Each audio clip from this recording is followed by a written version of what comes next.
Hello friends, welcome back to our channel. இன்னைக்கு நம்ம என்ன பார்க்க போறோம்னா முட்டை குழம்பு எப்படி வைக்கிறதுன்னு பார்க்கலாம்.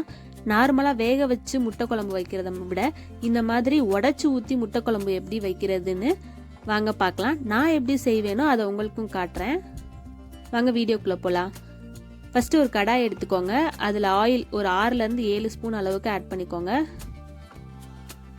ஆயில் கொஞ்சம் அதிகமாக ஆட் பண்ணிட்டேன்னா குழம்பு நல்லாயிருக்கும். நெக்ஸ்ட்டு ஜீரகம் ஒரு 1/2 டீஸ்பூன் அளவுக்கு எடுத்துக்கோங்க. பொரிஞ்சதுக்கப்புறம் கருவேப்பிலை போட்டுக்கோங்க. கருவேப்பிலை நல்லா பொரிஞ்சதுக்கப்புறம் வெங்காயம், பெரிய வெங்காயம், மீடியம் சைஸ் பெரிய வெங்காயம் 2 எடுத்துருக்கேன். அது இந்த மாதிரி சின்ன சின்னதாக கட் பண்ணி ஆட் பண்ணிக்கோங்க.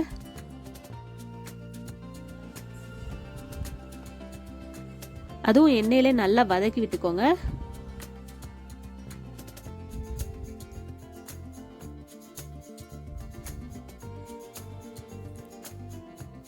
வெங்காயம் லேசாக வதங்கிட்டு இருக்கப்பவே பச்சை மிளகா 2 நடுவில் கீரி அப்படியே ஆட் பண்ணிக்கிறேன். முழுசாவே ஆட் பண்ணிக்கிறேன்.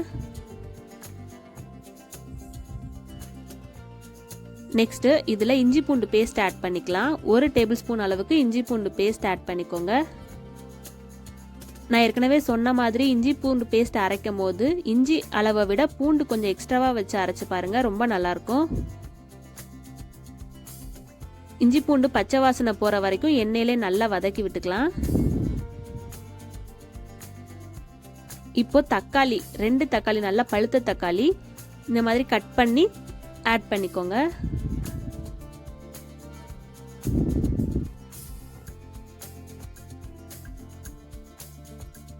நல்லா எண்ணெயிலே வதக்கி விட்டுக்கோங்க.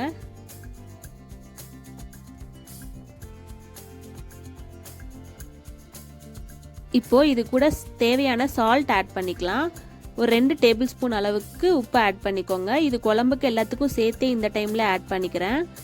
இப்போவே ஆட் பண்ணிட்டோன்னா தக்காளி நல்லா மசிஞ்சிரும். அதனால இந்த டைம்லேயே உப்பு ஆட் பண்ணிக்கிட்டேன். ஒரு 2 மினிட்ஸ் நல்லா தக்காளி மசிஞ்சிருச்சு பாருங்க. இந்த டைமில் மஞ்சள் தூள் ஒரு 1/2 டீஸ்பூன் ஆட் பண்ணிக்கிறேன். நெக்ஸ்ட்டு குழம்பு மிளகாத்தூள், வீட்டில் அரைச்ச குழம்பு மிளகாத்தூள் 2 டேபிள் ஸ்பூன் அளவுக்கு ஆட் பண்ணிக்கிறேன். சப்போஸ் குழம்பு மிளகாத்தூள் இல்லைன்னா தனி மிளகாத்தூள் 2 ஸ்பூன், தனியாத்தூள் ஒரு 3 ஸ்பூன் சேர்த்து ஆட் பண்ணிக்கோங்க. ஆனால் இந்த குழம்பு மிளகாத்தூள் ஆட் பண்ணோன்னா இன்னும் கொஞ்சம் டேஸ்ட்டு நல்லாயிருக்கும். இதில் பருப்பு, அரிசி எல்லாம் போட்டு வறுத்து அரைக்கிறனால நல்லா கன்சிஸ்டன்சி வரும். தண்ணி ஒரு 2 டம்ளர் அளவுக்கு ஆட் பண்ணிக்கிறேன்.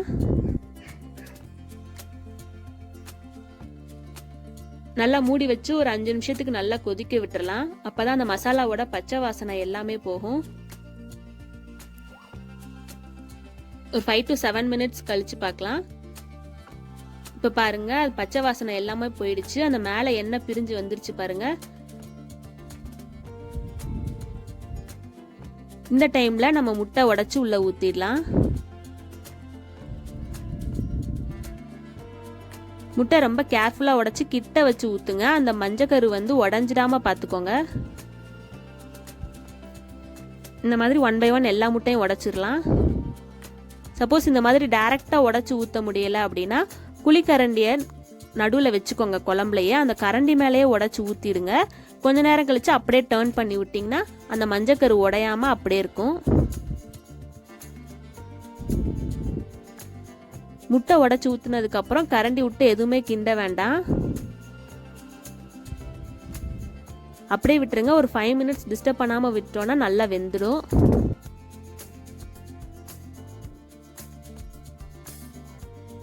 அஞ்சு நிமிஷம் ஆயிடுச்சு, நல்லா வெந்துருச்சு. இப்போ அடுத்த சைடு நம்ம திருப்பி விட்டுறலாம். மெதுவா கேர்ஃபுல்லா திருப்பி விட்டுருங்க.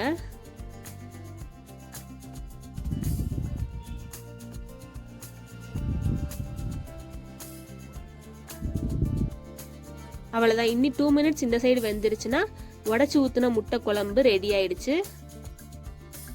பாருங்க, சூப்பரான முட்டை குழம்பு ரெடி ஆயிடுச்சு. இது சூடா சாதத்து கூட, தோசை கூட, சப்பாத்தி கூட எல்லாம் வச்சு சாப்பிட்டா ரொம்ப டேஸ்டா இருக்கும். வேக வச்சு முட்டை குழம்பு வைக்கிறது ஒரு டேஸ்ட்னா, உடச்சி ஊற்றி வைக்கிறது அதை விட டேஸ்ட்டாக இருக்கும். கண்டிப்பாக ட்ரை பண்ணி பாருங்கள். நீங்களும் இதே மாதிரி ட்ரை பண்ணி பார்த்துட்டு எப்படி வந்துச்சுன்னு கமெண்ட் பண்ணுங்கள். நம்ம சேனல் ஃபர்ஸ்ட் டைம் பார்க்குறீங்கன்னா மறக்காமல் சப்ஸ்கிரைப் பண்ணிக்கோங்க.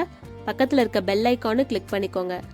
அப்போ தான் நாங்கள் போடுற வீடியோஸ் உங்களுக்கு நோட்டிஃபிகேஷன் வரும். தேங்க்யூ ஃபார் வாட்சிங்.